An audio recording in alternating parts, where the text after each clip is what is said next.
Today on Locked On Rockies, there's no way to hide from the ugly numbers of the Colorado Rockies. And, well, hello, Blue Jays fans.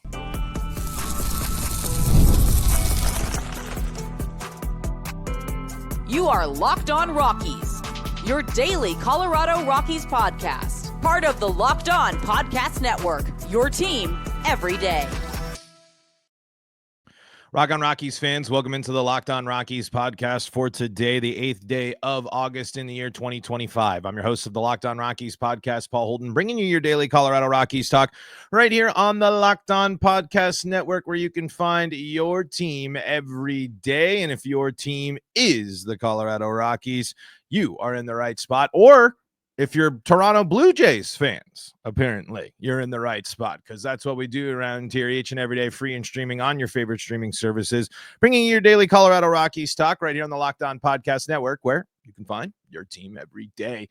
Thank you again for making us your first listen. And of course, check out the Locked On Rockies YouTube channel, where we just had the most comments on a video and some of the most views on a video that Locked On Rockies has ever seen. The Blue Jays fans tuning in as they're excited about the state of their franchise. Well, I decided to follow that up by looking into the numbers and just highlighting how ugly things are for the Colorado Rockies and why this is a sign of, another example of big change needs to come for this team. And there's no way to do it. There's no way to get around it. There's no way to sugarcoat these numbers. There's no way to feel a little bit better. And there were some comments. We're going to read a lot of comments today just because we got so many of them. And I was intrigued. I was fascinated by the amount of Blue Jays fans that commented on yesterday's episode. And of course, the Rockies fans as well. We'll also take a look at the Diamondbacks preview because, usually of late when we're talking about the Diamondbacks and the Rockies meeting up, you're talking about a Diamondbacks team that's in a much better spot, a team that's in a different position. But this is Diamondbacks team that just sold off a lot of pieces. So we're going to see what the Diamondbacks have been up to lately. And of course, just be reacting, talking rocks as we always do. Before we dive into anything any further, today's episode is brought to you by Gametime. Download the Gametime app, create an account, and use code LOCKEDONMLB for $20 off your first purchase. So I wanted to start by highlighting just how bad things are for the Rockies. And this goes with one of the comments that I got here from Pointy Tail of Satan. Dude, the Jays are one of the best offensive teams in Major League Baseball. They're also the fourth best defense. So cut the Rockies some slack. Remember, this Jays team swept the Yankees. And RK on every day here, so cut them some slack. No MLB team should be a minus 300 run differential, and giving up 45 runs in 3 games is ridiculous. That's the mindset that we have to have as Rockies fans. This is unacceptable. As much as we want to sit and just say, oh, the Blue Jays are good. Oh, the Rockies had a strong schedule. The Rockies play in the National League West. No, this is unacceptable. These numbers, this performance is flat out unacceptable. This should not be the norm for a Major League Baseball team. This should not be acceptable for a Major League Baseball team. This should not be something that we can sit over and just roll over and just show the belly and just say, oh, it's okay. Other teams are just better. Other teams just do stuff. It's okay. They're better. The Jays are just a really good team. Well, the Pirates hung 9 runs in the first inning and blew a historic game when also scoring 9 runs again in that series. The Rockies have lost to bad teams. The Rockies have blown leads to bad teams. The Rockies have operated like a bad team. Playing good teams is not an excuse. Playing good teams is not something that makes me feel better about the state about the state of the Rockies. And this is not coming right at you here, my YouTube commenter friend. This is the frustration of I can't sit there and just say, oh, they're just good teams. It's important context. Absolutely. That's something to keep in mind. Certainly. The talent, the level of talent that you're playing, the teams, the good teams. That is important context. But you can't hide from these numbers, folks. You can't hide from how bad the Colorado Rockies are. Minus 316 run differential. That's minus 177 at home, minus 139 on the road. Last year's run differential was minus 247. There is a world the Rockies have a worse run differential than their worst season ever previous to this one by over 100 runs. Being outscored by nearly 400 runs. That's actually not true. Reel in that back. It's closer to 350. It's closer to 300. Reel in the over exaggeration. But to be outscored by your opposite, the Rockies would have to hold their opponents to 0 runs and score 320 of them to have a positive run differential. That's a joke. That's an embarrassment. Let's go to more stats that the Rockies are in the bottom of, and we'll start on the pitching side. They have the highest team ERA at 6.01. That's 0.63 points higher than the Washington Nationals and a 1.01 increase over the Athletics, the other bottom 2 teams in baseball. The Rockies have allowed more hits than anyone by nearly 200. The Nationals have allowed 1,056. The Rockies have allowed 1,214. Earned runs. The Rockies have 665. The closest team to them, 593 from the Washington Nationals. The Rockies have allowed 169 home runs this year. Good news, they're only 3 behind the Athletics and 7 behind the Orioles. Still bottom of baseball. Walks allowed, good news, the Rockies are up to 24th place with 400 walks allowed this year. Strikeouts, Rockies are at the bottom by nearly 100. They have struck out 745 people compared to the St. Louis Cardinals 839 and the White Sox 849. Teams are now batting over 300 against the Colorado Rockies. A 301 batting average and a whip of 1.62. Garbage and unacceptable. Outclassed, outperformed, out-talented, out-managed, outrun, out everything. That is bottom of baseball across the board in nearly every pitching category. Good news is the offense is slightly better, but not by much. Not by much. The Rockies, 24th in hits at 904. The Rockies, let's see, they should be kind of higher on the doubles. 12th in doubles, good sign there, 186. Home runs hit. Rockies are 20th at 118. Rockies for RBI, they are 29th. Second to last in runs batted in at 413, only ahead of the Pirates at 395. The Rockies as a unit walk the second least amount in all of baseball at 295, only trailing the Kansas City Royals at 278. Only one team has struck out more than the Rockies, and I find this shocking that there actually is a team that has struck out more than the Rockies. The Rockies have struck out 1,091 times, and the Angels 1,117. The Rockies are 23rd in stolen bases with only 60. Their team batting average puts them at 24th at 236. Their OBP as a team, when you're looking at it, they are last place at 295. Their slugging as a team makes them 19th, and and that's 392. And their team OPS is 25th. So you are at best a bottom 5 offense in baseball. You got the worst pitching staff in baseball. You have the most errors and the worst defensive performances out of the league. And you have a minus 316 run differential.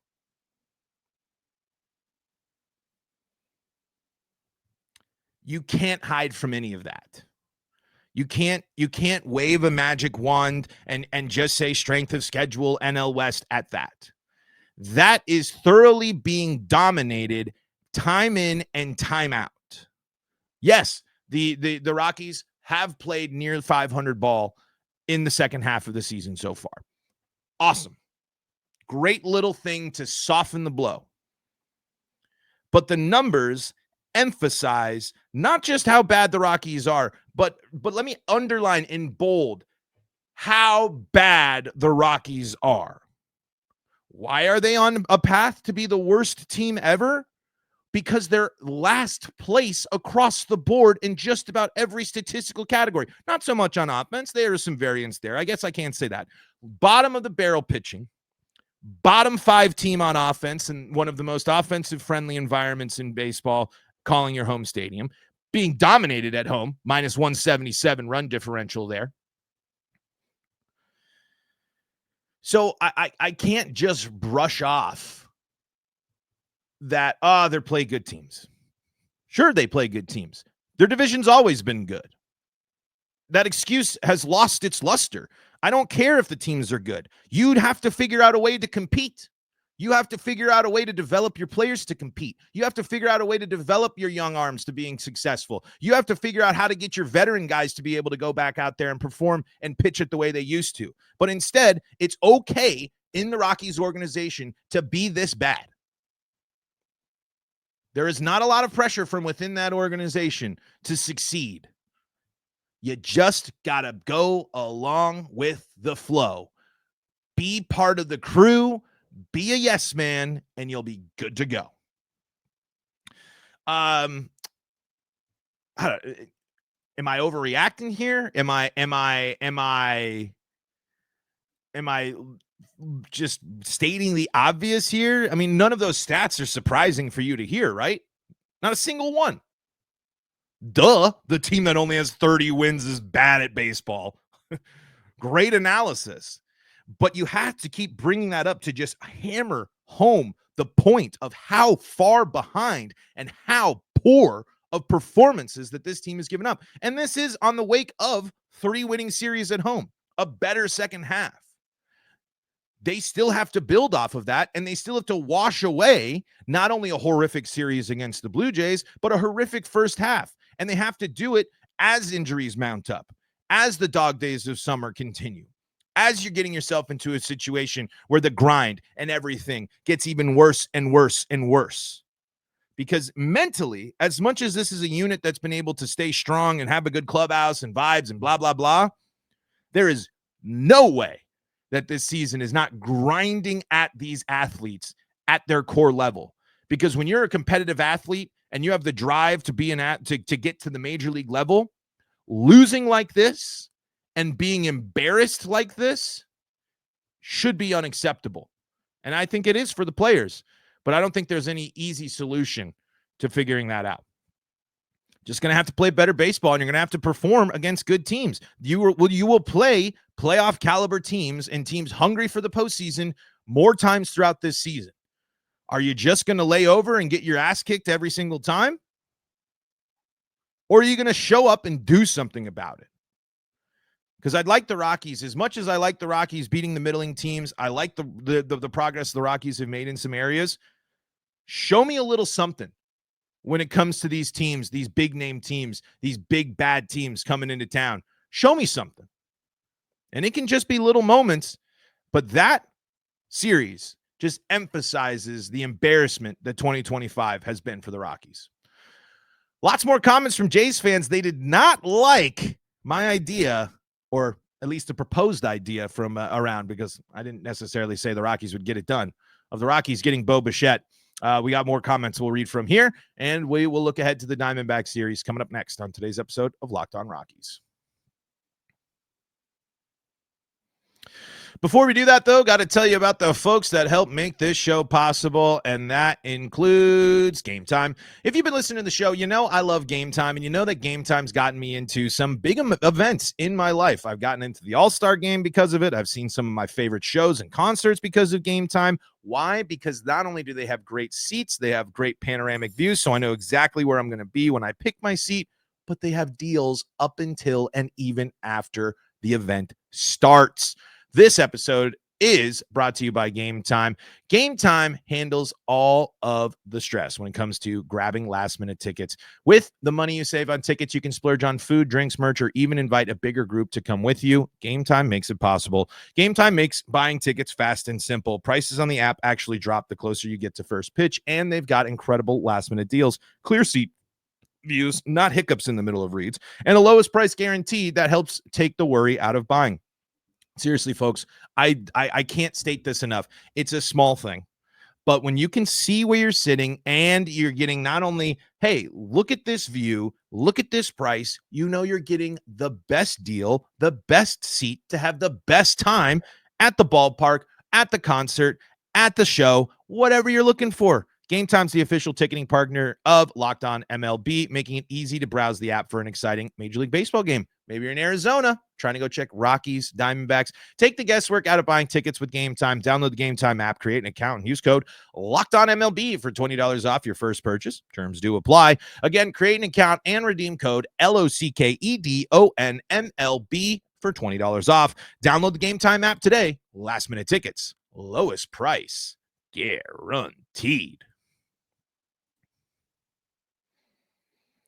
Locked On Rockies here, back with you for a segment number 2 of today's episode of Locked On Rockies. Got a little fired up there going through the stats and stuff, as I often do here, but just a reminder of what the Rockies allowed from the Blue Jays. I took this picture from the post-game show yesterday.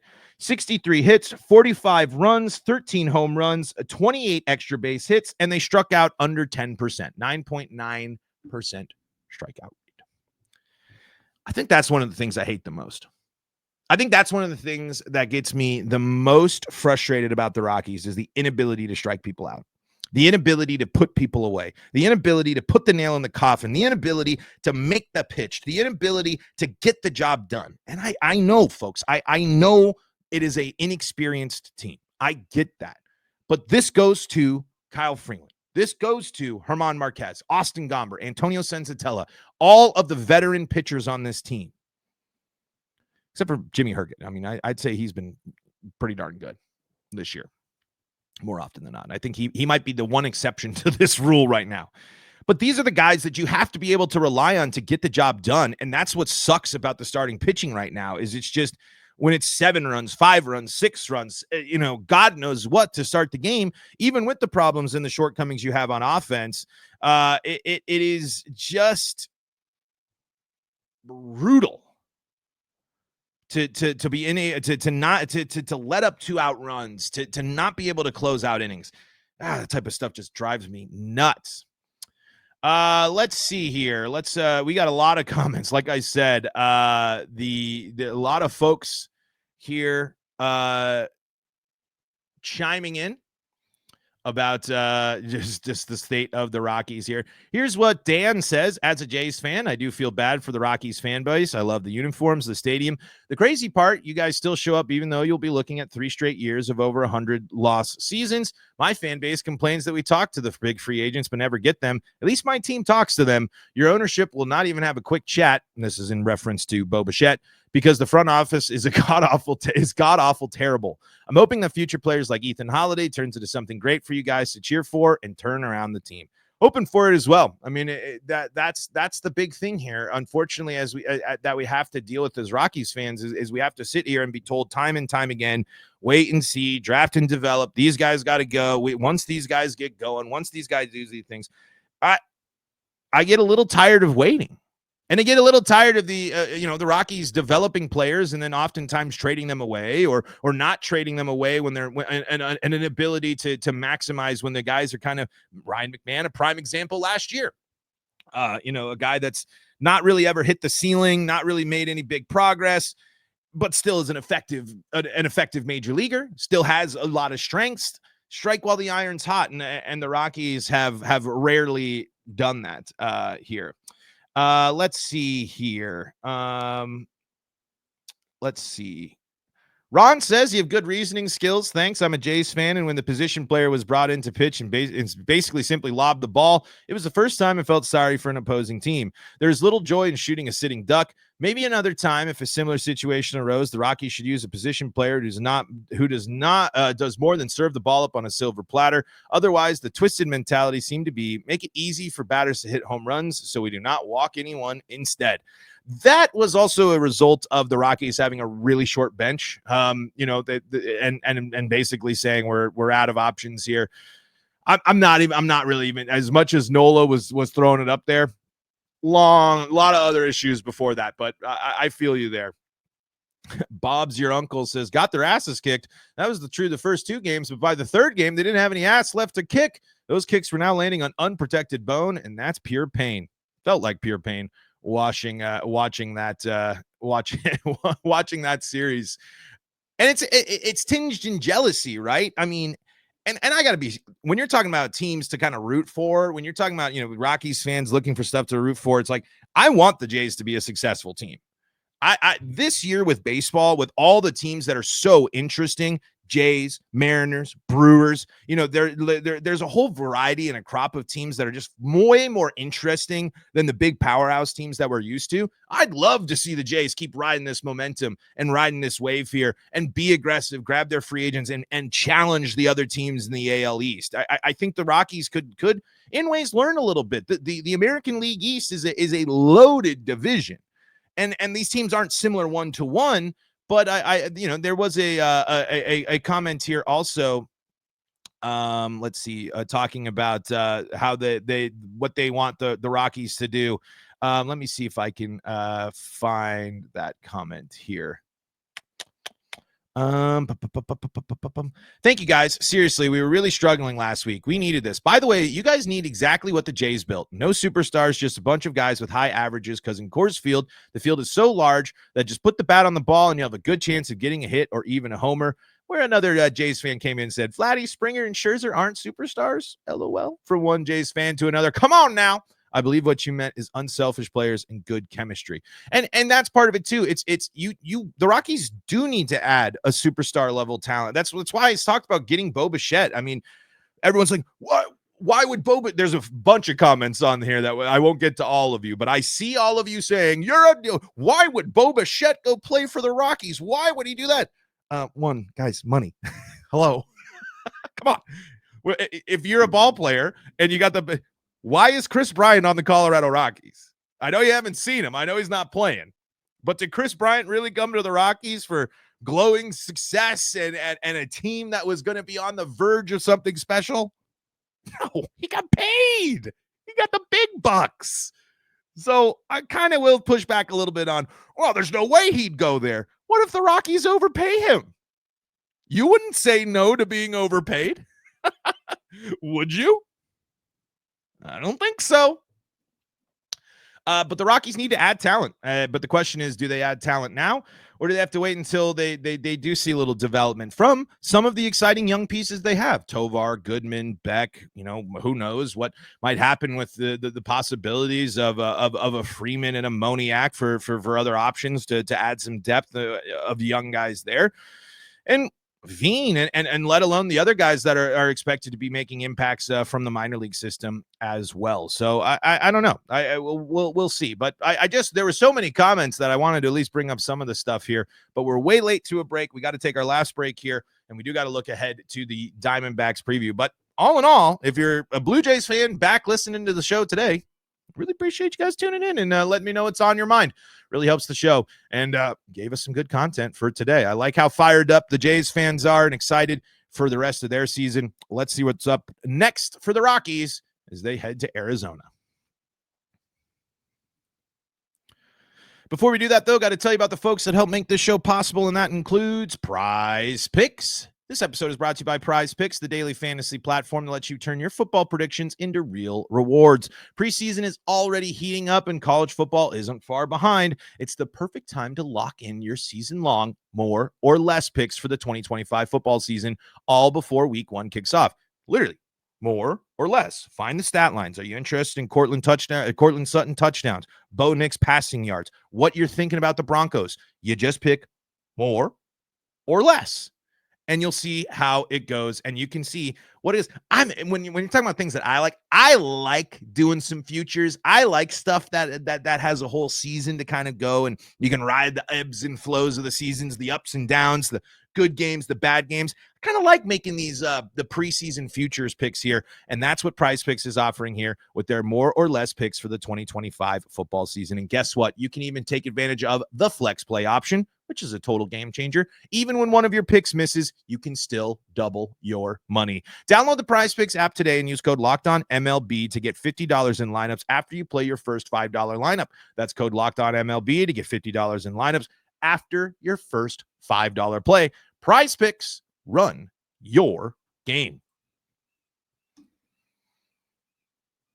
Locked On Rockies here, wrapping things up for today, getting ready for a road trip weekend for the Colorado Rockies as they're getting ready to take on the Arizona Diamondbacks, who have been playing a little bit of meh baseball, I'll say, since the trade deadline and since in the second half of the season here. Just dropped a series to the Padres, just beat the Athletics in a series, got swept by the Tigers, lost to the Pirates, and swept by the Astros here. Kind of the most recent picture for the Diamondbacks. So certainly not the same type of stretch that you kind of expect for previous Diamondbacks teams, but with this team making a lot of moves off the trade deadline, being a completely different looking team, the Rockies should be in a situation here where they should be on a little bit more even playing fields here when it comes to performance and things like that.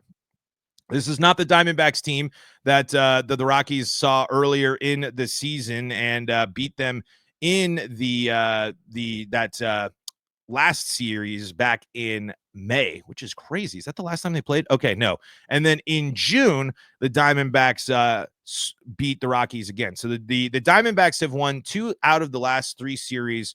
The first 2 series against the Rockies this year, blanking the Rockies twice in that opening game and scoring 14 runs in the second series at Coors Field. Now the Rockies return to Arizona, trying to bounce back and snap a 4-game losing streak here. And they're going to have to do it against Zach Gallen, who the numbers haven't been impressive, but when you're talking about name recognition here, this is still a guy that's very familiar with the Rockies. This is a guy that you can't take lightly. But kind of check out some of these numbers here, folks. 133 innings pitched. He's allowed 134 hits, so offering basically just a hit per inning. He's got the 124 strikeouts, so clearly that's going to be something that we're going to have to watch for the Rockies. Again, a guy that can strike and will strike batters out for the Rockies. But 47 walks allowed by Gallen this year and 23 home runs allowed as well. 5.48 ERA, 1.36 WHIP. So again, we know the talent is there. We know that Gallen is great. But this has not been the best year for him. There have been issues here. This is and I know it's the road Rockies, but it's Arizona. It's a little bit different of a place that you have for the Rockies here. Funny that I just scrolled down and saw Chris Bryant's estimated return date is August 10th. Haven't heard anything about that, mind you. But so still, this is a situation here where you're kind of looking at, okay, there's a possibility. And right now, the Diamondbacks pitching staff, the opponent batting average against is 255.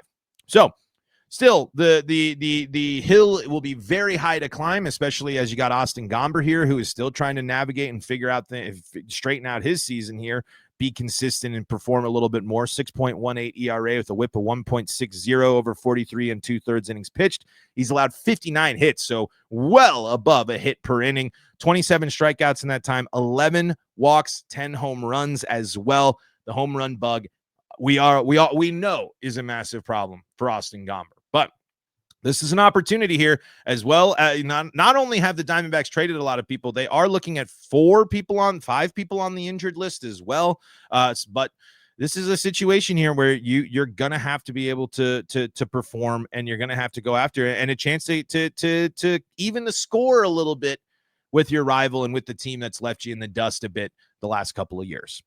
Folks, that's going to do it for us today on Locked On Rockies. Thank you so much for tuning in and joining us and making us your first listen of the day. For your second listen of the day, go check out Locked On MLB and Locked On MLB Game Night with your pal Sully and the crew at Locked On MLB Game Night. And of course, if you need more Colorado sports coverage, Locked On Broncos, Avalanche, Nuggets, and Buffs, all free and streaming on your favorite streaming services. Until next time, I'm Paul Holden saying so long from the Locked On Rockies podcast.